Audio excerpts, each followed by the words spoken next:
Hello, hello, and welcome back to the Cellblock Scorch. I'm Cricket, and I get to record as the winner for week 228. B? Is it B? I checked and then forgot. Yes, 228B.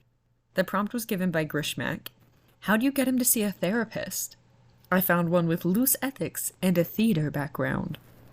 And I titled my piece simply, Therapy. The thing is,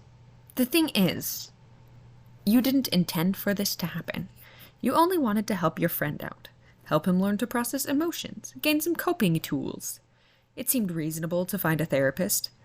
Talk therapy can't solve everything, sure, but it would probably help Marco deal with things.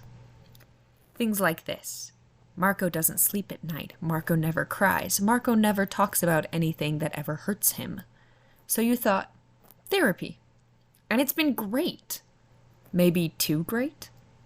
You're sitting in the library one night watching Marco journal. He keeps stopping to think and then chuckling a little and then writing more.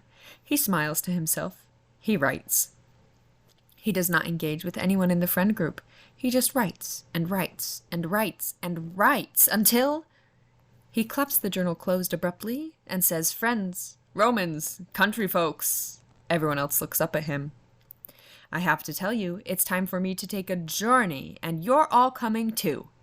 Before any of you can ask what that means, he snaps his fingers and the whole group is elsewhere, somehow. It's an unsettling place. Cyclone asks, what just happened? Oh, Marco grins. Just something my therapist taught me. Therapist? The group asks incredulously. Yes, Marco says, spreading his arms widely. The elsewhere begins to shift. Therapy. So it looks like I won by default this week because the other two people forfeited. But I like to think I would have won anyways, because this is funny and interesting. I don't know why I wrote this in second person. Honestly, I don't know why I wrote any of this, but I am kind of obsessed with it. I'm like, man, what is Marco learning in therapy? Why'd I name somebody Cyclone? This is so exciting. Maybe I should come back here. I probably never will. I'm just very delighted with this strange little snippet I wrote, and I guess Grishmak liked it too. Well, Grishmak had no choice but to like it, but I suppose they could have decided that I lost if they really hated my piece. You lose to no competitors. Anyway, my prompt for week 229B is, I thrive in the dark.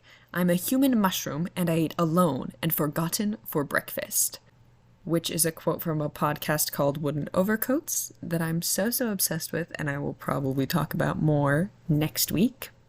And just a reminder, this episode is dropping on the 27th of July. Voting for the podcast awards, which are linked here, ends on the 31st of July. So if you like us, if you want to maybe hype us up a little bit, if you want to see what other entries there are and maybe find some cool other podcasts that way, please go visit the site here, sign up and vote for us. Thanks a bunch, and keep those fires burning. The Cellblock Scorch is a production of Stellacore, an independent group of nerds sharing their obsessions with the world. We can be reached at thestellacore@gmail.com, through comments on your podcast platform of choice, our Instagram, Stella_core, and at our YouTube, also called Stellacore. Feel free to check out our other productions on our YouTube channel or our cosplays on Instagram. If you would like to support our creative endeavors, you can give a one-time tip to the Ko-Fi of the writer of your favorite Scorches, or check out our Patreon, linked in the show notes. There, you can access the winning Scorches and episode transcripts for free, or sign up for Spark level support for $5 a month to gain access to all of the Scorch submissions.